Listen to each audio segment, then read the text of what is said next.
Hello creatives, welcome back to the channel. Hope you're doing well. In today's video, we'll walk through how to design a simple logo using a demo brand identity project I worked on last year. Though it was a full identity project, but in this video, we'll focus only on the logo vectorization. I'll share another video soon breaking down the full process. So let's get into vectorizing the NestForm logo. Now before we start, what is NestForm? NestForm is an urban compact living solutions brand focused on modular products that help create cleaner, calmer, and more functional spaces. Their furniture is designed to adapt, expanding, resizing, and shifting based on different needs and occasions. The idea behind the logo came from the meaning of the name, Nest, which suggests home and comfort, while form speaks to structure and transformation. So together it naturally led to the concept of modular furniture that moves between compact and expanded states.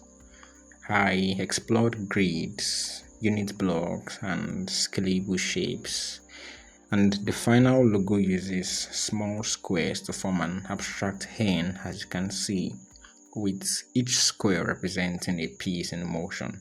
The smaller blocks reflect compact forms, while the central block represents the transition into a larger configuration.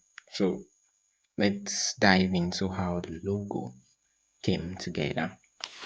This is the Adobe Illustrator interface, and if you've seen any of my time-lapse videos before, you will notice that one of the things I tend to do whenever I'm working with logos that are perfectly squared is to measure them in 3 centimeters. It's a technique I apply in my sketch process when I'm working on logos that are perfectly squared.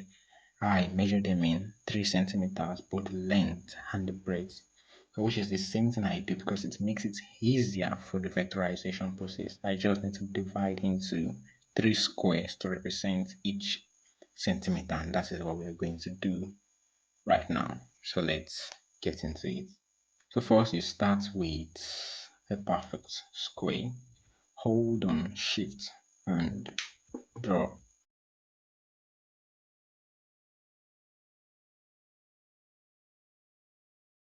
You can align that to the middle.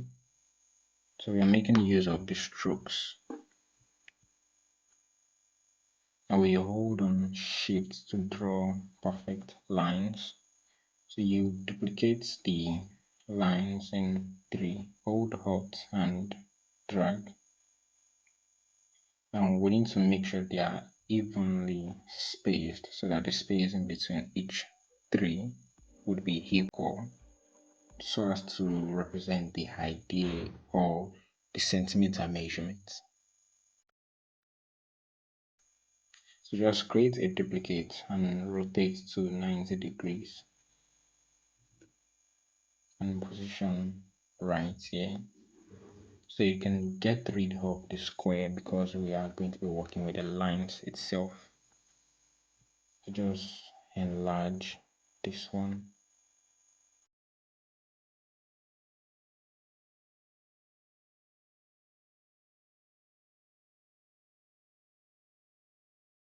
So the next thing to do is to create the lines on which the logo points will be built upon.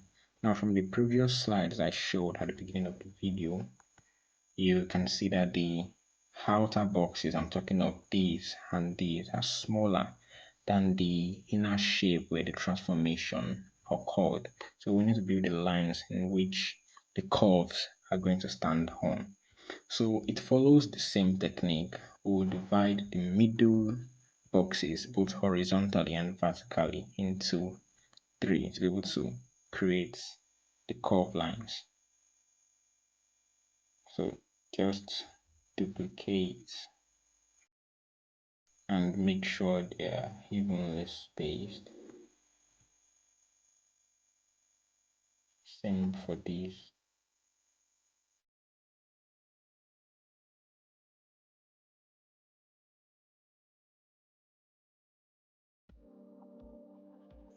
So the next thing we want to do is to draw the curved part.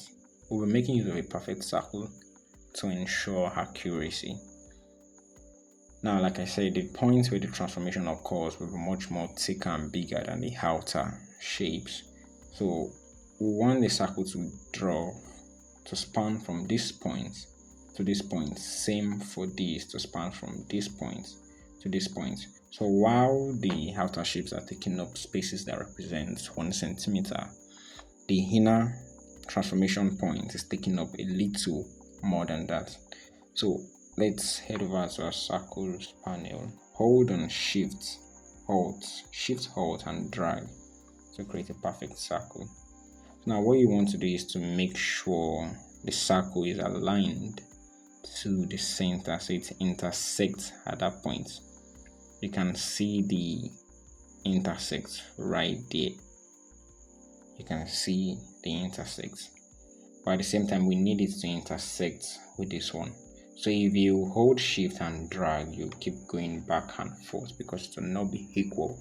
So what you can do is to hold shift, halt and drag, so it resizes with the left, the right, the up and down all together at once. So that way the intersect in the middle line right here stays the same, while we drag it till we hit the second intersect to the bottom side.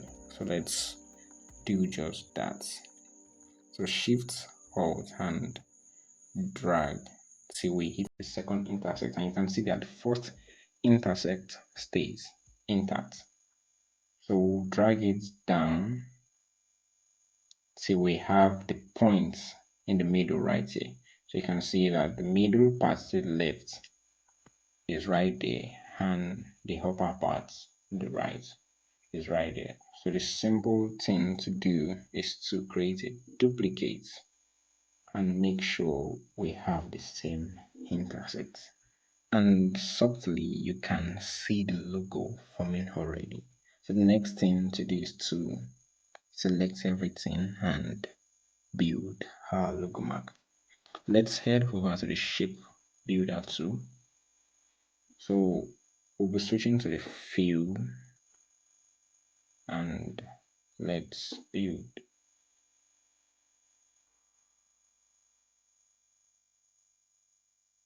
So make sure you grab everything, and there you go. So just shift and tap to deselect the mark itself, and then you can get rid of the unwanted parts. So just a few adjustments, and there we have it. So this is just the basic logo tutorial. In the next video, I'll be breaking down the thinking process behind the logo and how the whole identity came together. So I hope you learned one or two from today's tutorial. Do have a wonderful day. See you in the next video.